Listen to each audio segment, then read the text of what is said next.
प्रवासी लोगों के आने से जितना यहाँ पे एक जनसंख्या में बढ़ोतरी हुई है, तो सभी आदमी, तो मैं ये नहीं कह सकता कि लोग खराब होते हैं, लेकिन क्राइम बढ़ा है। अमूमन सुविधाओं की बात करें, जनसंख्या तो बढ़ गई, आप जिक्र भी कर रहे थे कि वोट के आधार पर सुविधाएं दी जाती है। अमूमन हमने भी देखा है, पूरे देश में चुनाव होते हैं और हम लोग जहाँ जाते हैं तो प्रतिनिधि या जो राजनेता होते हैं जिन्हें चुनाव लड़ना होता है, जो विकास कार्य के लिए आगे आते हैं, वो अमूमन उन्हीं इलाकों का रुख करते हैं, वहीं डेवलपमेंट कराते हैं जहाँ। चेयरमैन साहब, मुझे याद है आज से 3 साल पहले आप जब चुनाव में थे, लोगों के घर घर जाकर वोट मांग रहे थे, तो आपने कहा था कि जाम, जो फर्रुखनगर में मार्केट में जाम की स्थिति होती है, उससे आप निजात दिलाएंगे। और आपने कहा कि पुलिस चौकी केवल स्थापित कर देने से क्या जाम से मुक्ति मिल सकती है? जितनी हमें सुविधाएं चाहिए हम उसके लिए उनको चिट्ठी लिखते रहते हैं, लेकिन ये बात मैं आपकी मानूंगा कि जनसंख्या के हिसाब से यहाँ पे पुलिसकर्मियों की कमी है। मैं सबसे पहले तो आपको ये बताना चाहता हूँ कि पेशे से मैं एक अधिवक्ता हूँ और मैं लोगों में अवेयरनेस लाने का काम इसलिए कर रहा हूँ कि किसी को भी अगर लैंड से संबंधित कोई भी समस्या हो, मैं उनको निःशुल्क कानूनी सहायता प्रदान करूँगा। नमस्कार, मैं हूं सुशील कुमार और आप देख रहे हैं प्रवासी एक्सप्रेस।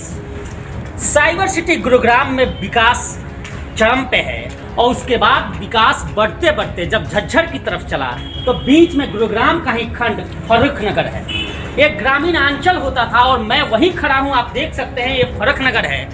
आज से कुछ साल पहले महज 5 से 10 हज़ार की जनसंख्या यहाँ होती थी। ग्रामीण इलाका है और हम लोग भी यहाँ जब कृषि से जुड़ी हुई या ग्रामीण से जुड़ी हुई कोई खबरें होती थी तो हम यहाँ आते थे, खबर करते थे। लेकिन आज जब हम यहाँ पहुँचे तो ये देख रहे हैं कि किस तरह से निर्माण कार्य चल रहा है और ये ग्रामीण अंचल अब शहरों में तब्दील हो रहा है। यानी जो साइबर सिटी में चकाचौंध हम देखते थे, वो सेम चकाचौंध कुछ सालों में यहाँ भी देख सकते हैं। अमूमन यहाँ से केएमपी निकलता है जो विकास की रफ्तार को इस इलाके में एक बल दे रहा है और उस रफ्तार को और तेज कर रहा है। ये पूरा इलाका है, 25 से 30 हज़ार की आबादी यहाँ हो गई है और सबसे ज़्यादा यहाँ प्रवासी जो लोग हैं वो लोग यहाँ आना शुरू कर दिए हैं। चूँकि आसपास में मानेसर इंडस्ट्रियल एरिया है या फिर झज्जर का है या फिर कादीपुर का है, तो जो लोग भी कुछ संभ्रांत हो रहे हैं या फिर लेबर कैटेगरी के हैं, उन इलाकों में नहीं रह सकते, वो यहाँ पहुँच रहे हैं और अपना मकान बना रहे हैं या फिर किराए पे रह रहे हैं। सहूलियतें भी उन्हें मिल रही है, लेकिन हमें कई शिकायतें ऐसे भी मिल रही है कि जो लोग यहाँ निर्माण कर रहे हैं, अवैध कॉलोनियों में मकान बना रहे हैं, यहाँ उनके साथ धांधली होती है और उनके ज़मीन को एक प्लॉट को कई लोगों को बेचा जाता है। हालांकि आपको बता दें कि ये फर्रुखनगर है, पुराना इतिहास रहा है। यहाँ पे फर्रुखसियर जो थे वो यहाँ पे थे, उनका किला भी है और अवैध कॉलोनियाँ भी काफ़ी यहाँ मात्रा में विकसित हो रही है। अनाज मंडी है, चूँकि काफ़ी नामी अनाज मंडी यहाँ माना जाता है। ऐसी कई समस्याएं हैं, लोगों की संख्याएं बढ़ गई, लेकिन उनके साथ साथ सुविधाओं में कितना इजाफा हुआ है, यह जानने के लिए हमने इस इलाके का दौरा किया है। और ये नगर पालिका, आपको बता दें कि फर्रुखनगर नगर पालिका बन गई है और यहाँ के जो चेयरमैन हैं उनसे हमने संपर्क किया और उनसे बात करने की कोशिश करेंगे कि जो अमूमन प्रवासियों की समस्याएं आ रही हैं, जो लोगों को दिक्कतें हो रही हैं, उन दिक्कतों पर कितना समाधान हो रहा है। तो आइए हम चलते हैं और हमारे साथ हम कोशिश करेंगे कि जो इलाके के चेयरमैन हैं उनसे हम बात करें और उनसे जाने। आई थिंक चेयरमैन साहब हमारे साथ संदीप यादव जी हैं, जो चेयरमैन जो मैडम हैं उनके पति हैं और प्रतिनिधि भी हैं। सर, सबसे पहले तो फर्रुखनगर है, कहाँ बदला? आज से 5 साल पहले फर्रुखनगर क्या था और आज फर्रुखनगर क्या है? देखिए, सबसे पहले तो मैं आपका स्वागत करना चाहता हूँ फर्रुखनगर के ऐतिहासिक शहर में। और आप पहले भी पत्रकार हैं तो निकलते रहे होंगे, पिछले आपने कुछ वर्षों में देखा होगा यहाँ पे विकास की भरमार हुई है, डेवलपमेंट बहुत ज़्यादा हुआ है। और एक बात आपने कही कि प्रवासी लोग यहाँ पे बहुत ज़्यादा आए हुए हैं और प्रवासी लोगों के आने की वजह से शहर बहुत ज़्यादा आबाद हुआ है उन्हीं का, क्योंकि जब तक लोग नहीं आएंगे तो शहर विकसित नहीं होगा। आपने बात की अवैध कॉलोनियों की, तो लोग आएंगे तो रहेंगे भी वो तो, लेकिन हम उसको जायज़ नहीं ठहरा सकते। हम लोगों से अपील करते हैं कि जो सरकार द्वारा अप्रूव्ड कॉलोनियाँ हैं या जो फर्रुखनगर की जो नियमित कॉलोनियाँ, वहीं पे मकान लें, वहीं पे बनाएं और वहीं पे रहें। विकास और विनाश का चोली दामन का साथ होता है चेयरमैन साहब। अमूमन जहाँ विकास की डेवलपमेंट आती है, जैसे केएमपी है आपके बगल में, जैसे ही सड़कों का जाल, ट्रेन का जाल बनता है तो विनाश भी यानी क्राइम भी बढ़ना शुरू हो जाता है। और आप चूंकि एक प्रोमिनेंट व्यक्ति हैं यहाँ इस इलाके में, प्रतिनिधि हैं, कितना असर देखते हैं और कितना बर्डन देखते हैं इन सबको लेकर और व्यवस्थाओं को, सामंजस्य को लेकर? देखिए, जो आपने सवाल किया है, ये जो विकास और विनाश की जो बातें की है, ये एकदम सत्य बात की है आपने। और जो यहाँ पर प्रवासी लोगों के आने से जितना यहाँ पे एक जनसंख्या में बढ़ोतरी हुई है, तो सभी आदमी, तो मैं ये नहीं कह सकता कि लोग खराब होते हैं, लेकिन क्राइम बढ़ा है यहाँ पे, जिसके लिए हम SHO साहब को चिट्ठी लिख चुके हैं। और इससे पहले जब विधायक जी से हमने निवेदन किया था, तो उन्होंने तुरंत ACP साहब से भी कहकर यहाँ पर और पुलिस फोर्स के लिए और अलग अन्य सुविधाओं के लिए मांग की हुई है, ताकि जनसंख्या के हिसाब से पुलिस भी उतनी ही रहे हमारी, ताकि हमारा पूरा कार्य चलता रहे। जी, अमूमन सुविधाओं की बात करें, जनसंख्या तो बढ़ गई, आप जिक्र भी कर रहे थे कि वोट के आधार पर सुविधाएं दी जाती है। अमूमन हमने भी देखा है, पूरे देश में चुनाव होते हैं और हम लोग जहां जाते हैं तो प्रतिनिधि या जो राजनेता होते हैं, जिन्हें चुनाव लड़ना होता है, जो विकास कार्य के लिए आगे आते हैं, वो अमूमन उन्हीं इलाकों का रुख करते हैं, वहीं डेवलपमेंट कराते हैं जहाँ वोट हो। यहाँ जनसंख्या और वोट का परसेंटेज किस तरह से है?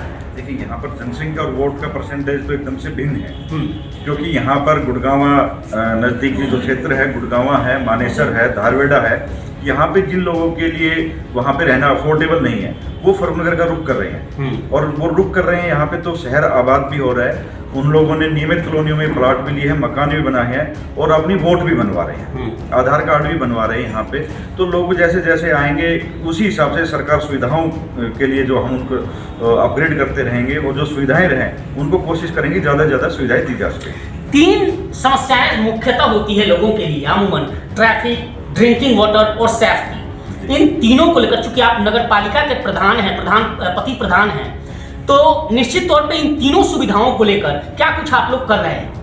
देखिए, आपने बात की ट्रैफिक की, तो ट्रैफिक के लिए हमने यहाँ पर बीच मुख्य चौराहे पर बाजार में एक पुलिस चौकी की स्थापना करवाई है, माननीय कमिश्नर साहब से रिक्वेस्ट करके। और यहाँ पर ट्रैफिक कर्मी 24 घंटों तैनात रहते हैं, जो कि यातायात को नियंत्रित करते रहते हैं।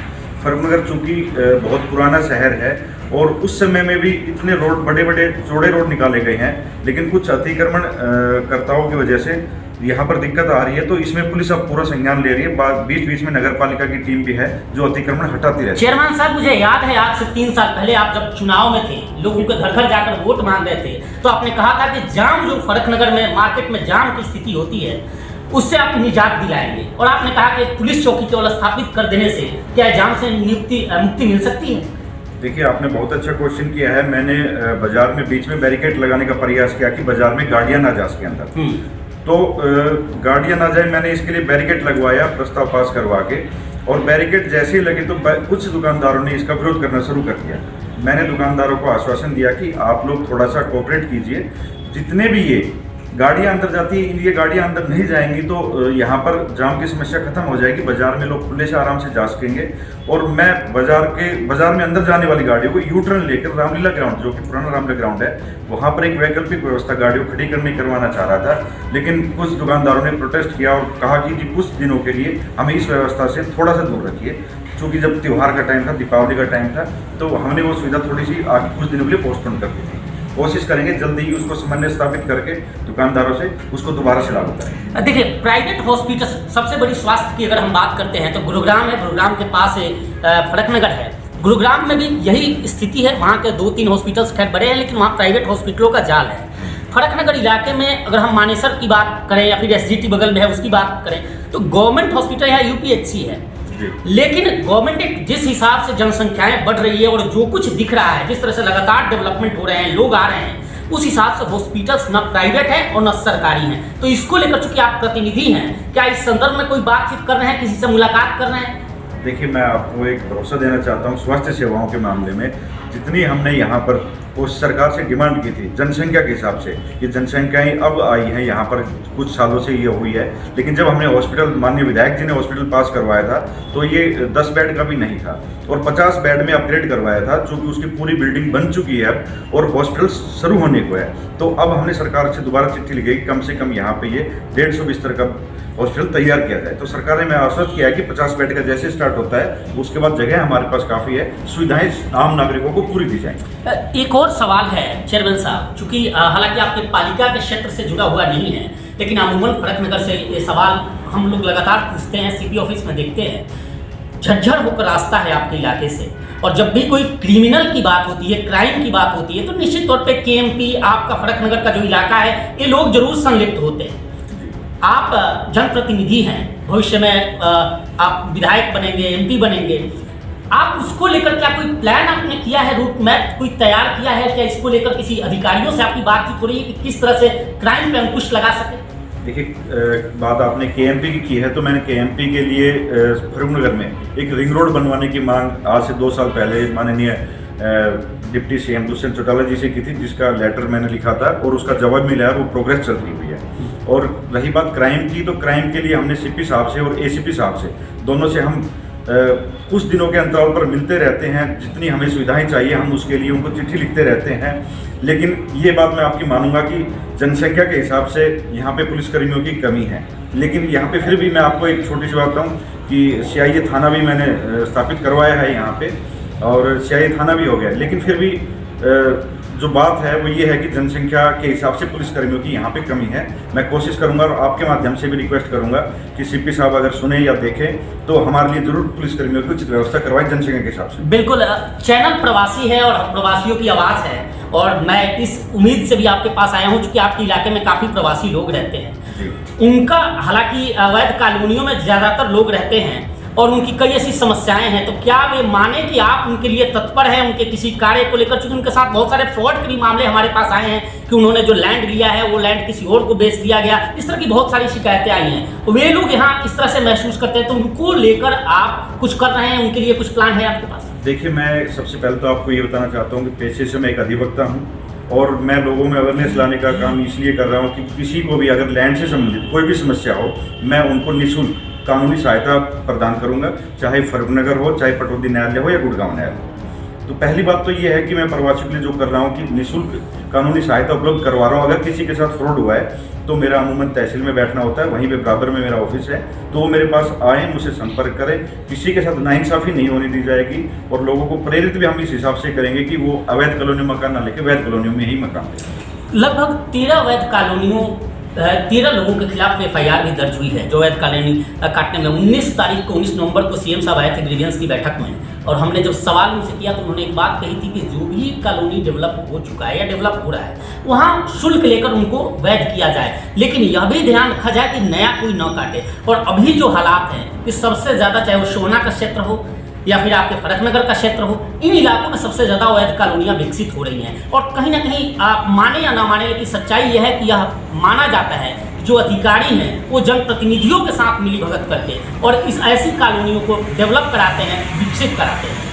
देखिए, मैं आपको एक पहली बात तो संपूर्णतः बताना चाहता हूं कि भ्रष्टाचार के मामले में जो आरोप आपने लगाया है, आप पत्रकार हैं, आपका दायित्व बनता है कि आप इस चीज़ की रियलिटी चेक भी ज़मीन पर जाकर करें। तो मैं आपसे सिर्फ एक निवेदन ये करूंगा कि जो अवैध कॉलोनियाँ काटी जा रही हैं, अवैध कॉलोनियों को हम सरकार से चिट्ठी लिखकर जो 50% तक भर चुकी है उनको वैध करने की कार्रवाई करवा चुके हैं। और जब इनमें 2 कॉलोनियाँ पास सरकार ने मंजूर करके हमें भेज दी है, और बाकी कॉलोनियों में भी हम कोशिश कर रहे हैं सरकार से कि उनमें डेवलपमेंट चार्ज भरकर उन कॉलोनियों को वैध किया जाए और नई कॉलोनियाँ विकसित ना होने पाए। जहाँ लोग बस गए हैं, आपने कहा जो लोग रह रहे हैं, चाहे वो कोई अवैध कॉलोनी, चूँकि अमूमन हम अवैध कॉलोनियों में यहाँ जब जाते हैं तो वहाँ कुछ भी नहीं है, न पीने का पानी। वे लोग रह रहे हैं अपने 25 गज 50 गज में मकान बना के रहते हैं, क्योंकि स्थिति काफ़ी दयनीय है। हालांकि उनके वोट नहीं है। तो चेयरमैन साहब, मैं आपसे जानना चाहूँगा कि क्या उनके वोट नहीं है तो क्या ह्यूमैनिटी के नाते, मानवता के नाते आप उन इलाकों का दौरा करेंगे, उनको कुछ मूलभूत जो सुविधाएँ होती है वो आप कुछ अवेल कराएंगे? देखिए, आपने बहुत अच्छा क्वेश्चन किया है, लेकिन सरकार की दिशा निर्देश अनुसार हम कुछ बंधे हुए हैं बंदिशों में, ताकि हम उनमें विकास कार्य नहीं करवा सकते। लेकिन ह्यूमैनिटी के नाते जब बात आती है, जब बात आई थी, आप प्रवासी चैनल से हैं चूँकि, तो कोरोना काल में जब कर्फ्यू लगा था तो हमने यहाँ अपने सभी लोगों के साथ मिलकर यहाँ पर बहुत बड़ा कैंपेन चलाया था। किसी भी प्रवासी को हमने भूखा नहीं रहने दिया। किसी के पास किराया नहीं है तो हमने उसको किराया देके भेजने की व्यवस्था की, हॉस्टल की व्यवस्था करवाई। तो इस तरह की जो मानवीय तौर पर जो सहायताएं हैं वो हम पूरी करते हैं हर तरह से। बिल्कुल, ये चेयरमैन हैं और आप भी एक वीडियो देख रहे हैं तो निश्चित तौर पे ये फरूखनगर में चेयरमैन संदीप यादव हैं। इनकी पत्नी हालांकि यहाँ नगर पालिका के चेयरमैन हैं, और आप लोगों को इन्होंने कैमरे पर कहा कि अगर आपको कोई समस्या हो मानवता के नाते, या तो आपके साथ फ्रॉड हो रहा है या फिर किसी तरह की दिक्कत है, तो ये अधिवक्ता भी है, निःशुल्क पैरवी करेंगे, लड़ाई लड़ेंगे, और साथ ही आपकी किसी भी समस्या पर एक खड़े उतरने का वायदा कर रहे हैं। हालांकि हम भी देखेंगे और निश्चित तौर पे जांच करेंगे कि ये कथनी और करनी में कितना अंतर है। फिलहाल इस पेशकश में इतना ही। देखते रहिए प्रवासी एक्सप्रेस। नमस्कार।